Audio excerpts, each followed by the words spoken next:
ಪೋಷಕಾಂಶಗಳು ಡಿವೈಡ್ ಮಾಡಿದ್ವಿ. ಒಂದು ಸೂಕ್ಷ್ಮ, ಇನ್ನೊಂದು ದೊಡ್ಡ ಪೋಷಕಾಂಶ ಅಂತ.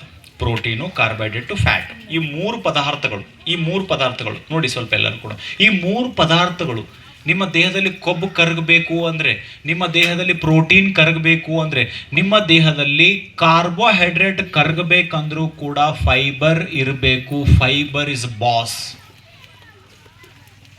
ಅರ್ಥ ಆಗ್ತಾ ಇದೆಯಾ? ನಿಮ್ಮ ದೇಹದಲ್ಲಿ ಪ್ರೋಟೀನ್ ಬ್ರೇಕ್ ಡೌನ್ ಆಗಬೇಕು, ಕರಗಬೇಕು. ಶುಗರ್ ಕರಗಬೇಕು, ಫ್ಯಾಟ್ ಕರಗಬೇಕು ಅಂದರೆ ಫೈಬರ್ ಇಸ್ ಬಾಸ್. ಫೈಬರ್ ಇಲ್ಲ ಅಂದ್ರೆ ನಡೆಯಲ್ಲ. ಫೈಬರ್ ಇದೆ ಅಂತಾನೆ ಅವೆಲ್ಲ ಬ್ರೇಕ್ ಡೌನ್ ಆಗ್ತಾ ಇರೋದು. ಫೈಬರ್ ತಿನ್ನಿಲ್ಲ ಅಂದ್ರೆ ಒಬ್ಯಾಸಿಟಿ ಆಗುತ್ತೆ. ಫೈಬರ್ ತಿನ್ನಿಲ್ಲ ಅಂದ್ರೆ ಕಿಡ್ನಿ ಸ್ಟೋನ್ ಆಗುತ್ತೆ. ಫೈಬರ್ ತಿನ್ನಿಲ್ಲ ಅಂದ್ರೆ ಕಿಡ್ನಿ ಮೇಲೆ ಒತ್ತಡ ಬರುತ್ತೆ. ಫೈಬರ್ ತಿನ್ನಿಲ್ಲ ಅಂದ್ರೆ ಲಿವರ್ ಡ್ಯಾಮೇಜ್ ಆಗುತ್ತೆ. ಫೈಬರ್ ತಿನ್ನಿಲ್ಲ ಅಂದ್ರೆ ರಕ್ತದಲ್ಲಿ ಕೊಲೆಸ್ಟ್ರಾಲ್ ಜಾಸ್ತಿ ಆಗುತ್ತೆ. ಫೈಬರ್ ತಿನ್ನಿಲ್ಲ ಅಂದ್ರೆ ಶುಗರ್ ಜಾಸ್ತಿ ಆಗುತ್ತೆ. ಫೈಬರ್ ತಿನ್ನಿಲ್ಲ ಅಂದ್ರೆ ಡೈಜೆಸ್ಟಿವ್ ಕೆನಲ್ ಹಾಳಾಗುತ್ತೆ. ದೊಡ್ಡ ಕರಳು, ಸಣ್ಣ ಕರಳು ಡ್ಯಾಮೇಜ್ ಆಗುತ್ತೆ. ಫೈಬರ್ ತಿನ್ನಿಲ್ಲ ಅಂದ್ರೆ ಗುಡ್ ಬ್ಯಾಕ್ಟೀರಿಯಾಗಳು ಉತ್ಪತ್ತಿ ಆಗಲ್ಲ.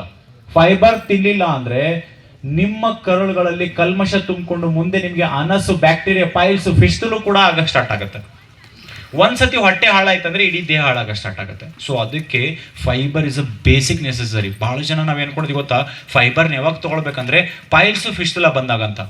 ನನಗೆ ಕೇಳಿದ್ರೆ ಅಂದರೆ ಬೆಳಗ್ಗೆ ಎದ್ದ ತಕ್ಷಣ 7 ವರ್ಷದ ಮೇಲೆ ಇರೋರು ಸಾಯೋವರೆಗೂ ಪ್ರತಿದಿನ ಫೈಬರ್ ನೀರಿಗೆ ಹಾಕೊಂಡು ಕುಡಿಲೇಬೇಕು. No option. ಯಾಕೆ ಅಂತ ಹೇಳ್ತೀನಿ ಕೇಳಿ. ನೀವು ತಿನ್ನೋ ಪದಾರ್ಥದಲ್ಲಿ ಎಕ್ಸಾಂಪಲ್ ಗೋಧಿ ಪದಾರ್ಥ ತಗೊಳ್ತಾ ಇದ್ದೀರಾ, ಆ ಗೋಧಿ ಮೇಲೆ ಫೈಬರ್ ತೆಗೆದಿರ್ತಾರೆ, ಬರೀ ನಮಗೆ ಗ್ಲೂಟೆನ್ ಸಿಗುತ್ತಲ್ಲಿ. ಭತ್ತ ಯೂಸ್ ಮಾಡ್ತೀವಿ, ಅದು ಪಾಲಿಶ್ಡ್, ಬರೀ ಗ್ಲೂಕೋಸ್.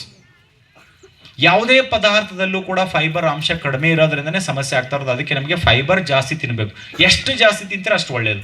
ಬೆಳಗ್ಗೆ ಎದ್ದ ತಕ್ಷಣ ಯಾವುದೇ ವ್ಯಕ್ತಿ, ಅವನು ರೋಗಿ ಇರಲಿ, ಚೆನ್ನಾಗಿರೋನಿರಲಿ, ಮುಂದೆ ಸಾಯೋವರೆಗೂ ಕೂಡ 7 ವರ್ಷದ ಮೇಲೆ ಇರೋರು 1 ಸ್ಪೂನ್ ಫೈಬರ್ನ ಎದ್ದ ತಕ್ಷಣ ಬೆಳಗ್ಗೆ ನೀರಿಗೆ ಮಿಕ್ಸ್ ಮಾಡಿ ಕುಡಿಲೇಬೇಕು. ಆವಾಗ ನಿಮ್ಮ digestion, weight management, cholesterol, sugar control ಇಡೋದಕ್ಕೆ ಸಹಾಯ ಮಾಡುತ್ತೆ. ಈ ಒಂದು ಗ್ಲಾಸ್ ನೀರಿನಲ್ಲಿ, ಉಗುರು ಬೆಚ್ಚಗಿರೋ ನೀರಿನಲ್ಲಿ ಮಿಕ್ಸ್ ಮಾಡಿ ಕುಡಿಯೋದು. ರಾತ್ರಿ ಕೂಡ ಕುಡಿಬೋದು, ಬೆಳಗ್ಗೆನೂ ಕೂಡ ಕುಡಿಬೋದು. ಅದಾದ್ಮೇಲೆ ಡೇ ಸ್ಟಾರ್ಟ್ ಮಾಡೋದು. ಕ್ಲಿಯರ್? 7 years and above. ಇನ್ನು next Vestige detox food patches. ಈ ಡಿಟಾಕ್ಸ್